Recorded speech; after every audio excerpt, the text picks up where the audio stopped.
ধ্বংসৰ গৰালৈ ঢাপলি মেলিছে দীপৰ বিল। সম্প্ৰতি দীপৰ বিল এতিয়া ধ্বংসৰ গৰা হ'ল।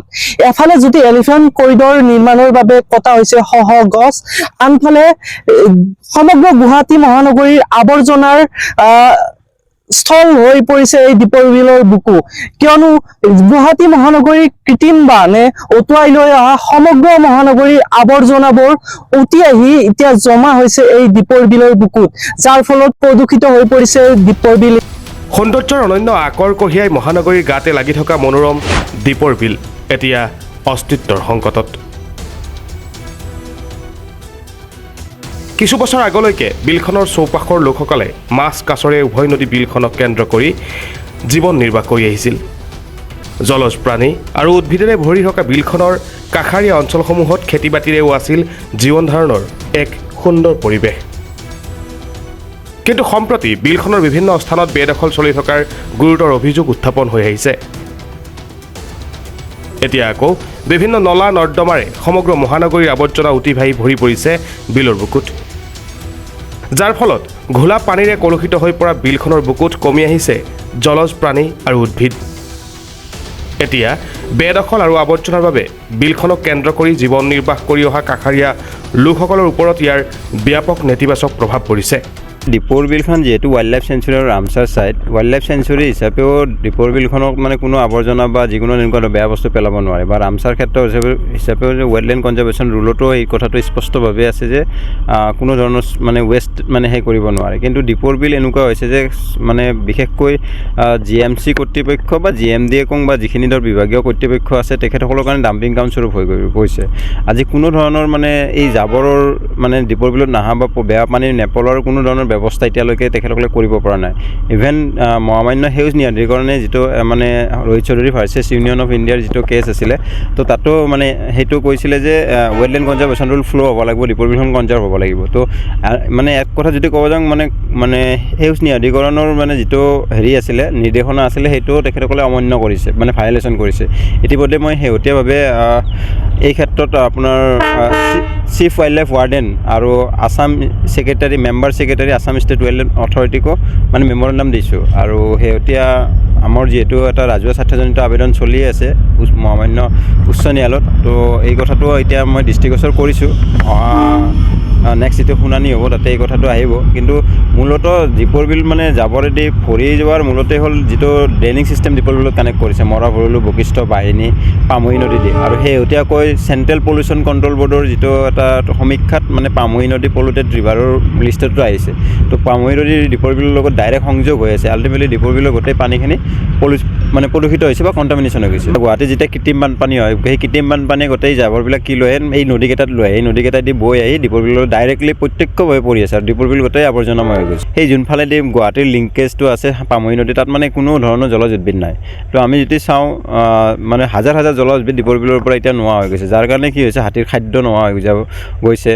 আৰু এইফালে চৰাই চিৰিকটি এইখিনি সময়ত কি হয়, জলজ উদ্ভিদবিলাকত পোৱালি দিয়ে, যিটো পোৱালি দিয়া ছিজন, লোকেল ছিজন, যিটো ফেজেণ্টাল জাকান হওক, বনজুন জাকান হওক। এতিয়া মাইগ্ৰেটৰী বাৰ্ডছ আছে যিটো গংগা চিলনী হুইস্কাৰ টান, তো ইয়াতে দীপৰ বিলতে ব্ৰিডিং কৰে। তো এই ধৰণৰ যিবিলাক হেৰিবিলাক আছিল গোটেই এতিয়া ধ্বংস হৈ গৈছে। সেইটোৱে যিহেতু পানী প্ৰদূষিত হৈ গৈ আছে, মাছৰ সংখ্যা কমি গৈ আছে। কাৰণ আপুনি যেতিয়া ৰামচাৰ ছাইট ঘোষণা হৈছিলে প্ৰায় 60ৰো অধিক প্ৰজাতিৰ মাছ আছিলে, এতিয়া 30ৰ পৰা 35 বিধ, তাকো একদম সংখ্যাটো কমি গৈ আছে। তো এই 825টা মাছমৰীয়া পৰিয়াল ইয়াৰ লগত জড়িত হৈ আছে। তো তেখেতসকলৰ জীৱিকাৰ প্ৰতি ইতিমধ্যে ভাবুকি এটা আহিছে। আৰু ইতিমধ্যে যিখিনি আগতে ধান খেতি হৈছিলে বা বাওধান হৈছিলে, তো সেই খেতিবিলাকতো নোহোৱাই হ'ল।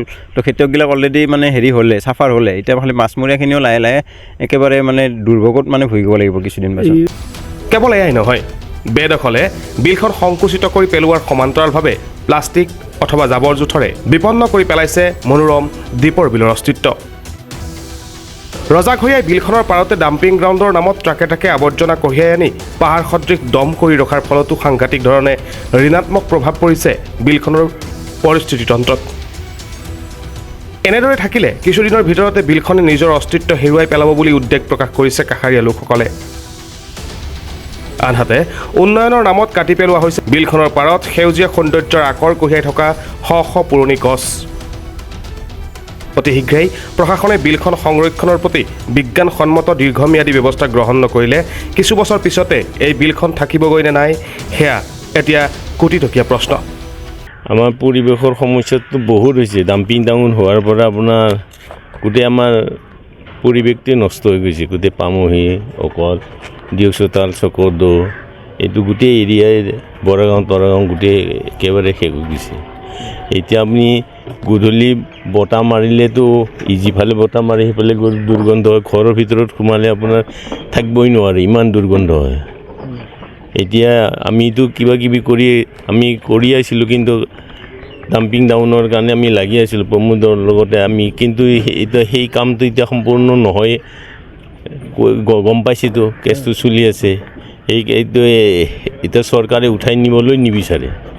এতিয়া আমি কি কৰোঁ তাকে চিন্তা কৰি আছোঁ। এতিয়া আপোনালোকৰ চেনেলৰ দ্বাৰা যদি আপোনালোকে এই কামটো অলপ সমাধান কৰি দিব পাৰে, তেতিয়াহ'লে আমাৰ ৰাইজৰো সুবিধা হ'ব। গোটেই জনসাধাৰণৰ যিটো আমি পৰিৱেশত ভুগি আছোঁ, সেই পৰিৱেশটো যেন আমি মুক্ত কৰিব পাৰে, সেইটোৰ কাৰণে আমি চেষ্টা কৰি আছোঁ। কিন্তু এতিয়ালৈ আমি চৰকাৰে মান্তি হোৱাই নাই এতিয়ালৈ। ইয়াতে মাছৰ ব্যৱস্থাটো ধুনীয়া হৈ আছিল, এতিয়া ব্যৱস্থাটো সেই অৱস্থা নাই।